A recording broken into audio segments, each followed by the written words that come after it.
Hello, I'm Stephen Cooley, and welcome to the Stephen Cooley Real Estate Show. We've got beautiful homes for sale on the show. We've got all the homes available on our website at stephencooley.com. If you'd like your home shown on the show, please call me at 803-985-1240. On today's show, we're going to answer questions that folks have asked on our website. So you definitely want to stay tuned for that, and we'll be right back. This presentation of the Stephen Cooley Real Estate Show is sponsored by South Carolina Bank and Trust. We believe in South Carolina.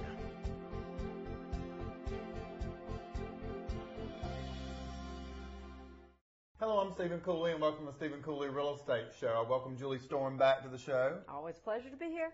On our website, we've got an Ask Stephen column, and you can ask us questions, and we'll read some of those on the show. And so we've gotten some questions in, and Julie's got the questions. So Julie's going to ask me those questions, and we'll answer them because I'm sure there's more than one person that wants to know the answers to these. Yeah, these are some really good ones. I can't wait to find out the answers myself. Okay, well, let's see what they are. All right. Does my tax value have anything to do with the resale value of my home? Absolutely not. The tax values that came out this year that you could dispute are values for 2009. So you cannot use any values for 2010 or 2011.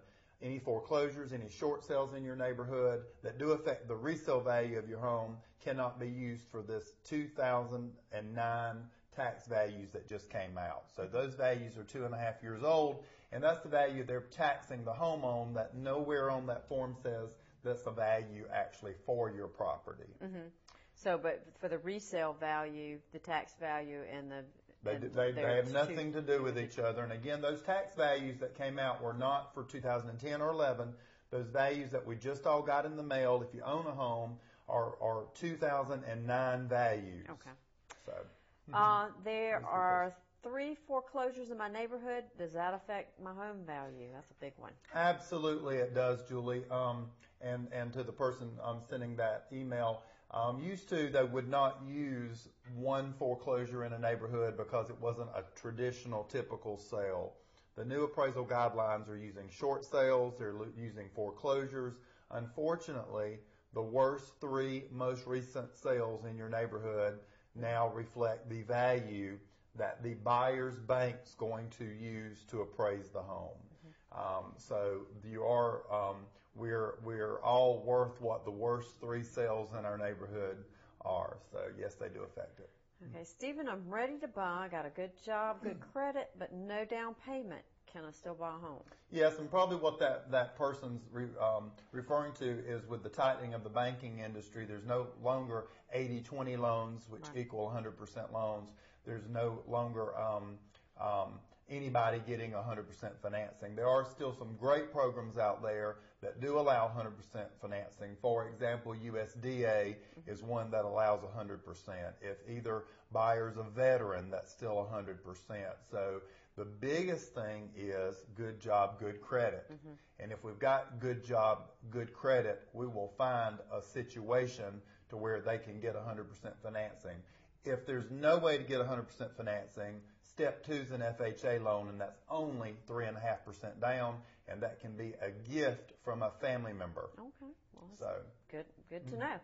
I know that you stage homes, so what are a couple of simple tips to make your home look better? And that reader, that person who wrote in didn't say if their home was on the market or not. And I'm assuming maybe that their home's not on the market. They're just wanting some tips. So the easiest tip to make your home show better is to put dimmers on your light switches. Because lights are either on or off, and lights that are on are too bright, and lights that are off, it's too dark. So if you put dimmers on light switches and turn them all the way on and then bring them down a notch or 2, everything looks better, including people. So I have a dimmer on every light switch in my home. So I think that would be the number 1 tip that I would recommend. And maybe the number 2 tip is for them to come and buy one of our Scent That Sells and make sure that they don't have any odors in their home. And not only is not people odors, but dog odors, cooking odors, smoke odors, the odor we all have from our products we use. You want to neutralize them.